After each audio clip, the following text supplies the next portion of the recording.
السلام علیکم بچوں، آپ سب کیسے ہیں؟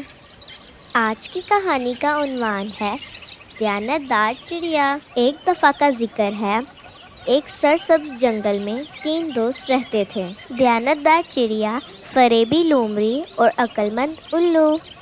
ایک دن چڑیا جس کا نام سمیر تھا، اسے جنگل کے کنارے بیجوں کا تھیلا ملا جو بہت زیادہ تھے اور مزیدار بھی لگ رہے تھے۔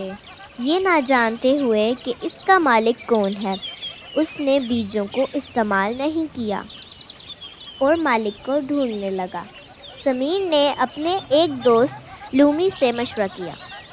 لومڑی جو ہوشیار لیکن کبھی کبھی شرارتی ہونے کے لیے بھی جانا جاتا تھا، لومڑی نے مشورہ دیا، مالک کو تلاش کرنے کی زحمت کیوں؟ تمہیں جنگل سے مل گیا ہے، اسے کھا لو۔ سمیر کو یہ مشورہ اچھا نہیں لگا۔ اس نے اپنے دوسرے دوست الو سے مشورہ کرنے کا سوچا اور اس کو ملنے اڑ گیا۔ سمیر نے اسے سب بتایا اور لومڑی کا مشورہ بھی بتایا۔ پھر الو نے بولا، کیوں نہ مالک کو تلاش کیا جائے۔ سمیر کو یہ مشورہ بہت اچھا لگا اور دونوں مالک کی تلاش کو نکل پڑے۔ اڑتے اڑتے انہیں ایک گلہری نظر آئی اور انہوں نے گلہری سے پوچھا، گلہری بہنا، کیا یہ تھیلا آپ کا ہے؟ جی سمیر بھائی، یہ میرا ہی تھیلا ہے۔ میں اسے سردیوں کے لیے جمع کر رہی تھی اور کر لیتے جاتے جاتے یہ گر گیا۔ لومڑی یہ دور سے سب دیکھ رہی تھی اور اپنے دیے ہوئے مشورے پر پچھتا رہی تھی۔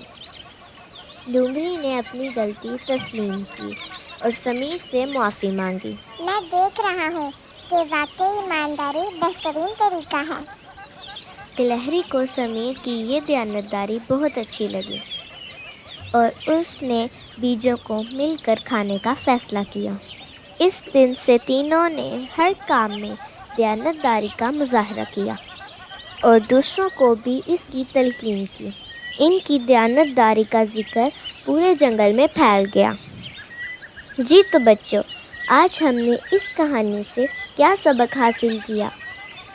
یہ کہ ہمیں ہر کام کو دیانتداری سے انجام دینا چاہیے اور کسی کی چیز بغیر اجازت استعمال نہیں کرنی چاہیے۔ آپ کو آج کی کہانی کیسی لگی؟ کمنٹس میں ضرور بتائیے گا۔ اس ویڈیو کو لائک کریں اور میرے چینل کو سبسکرائب کریں۔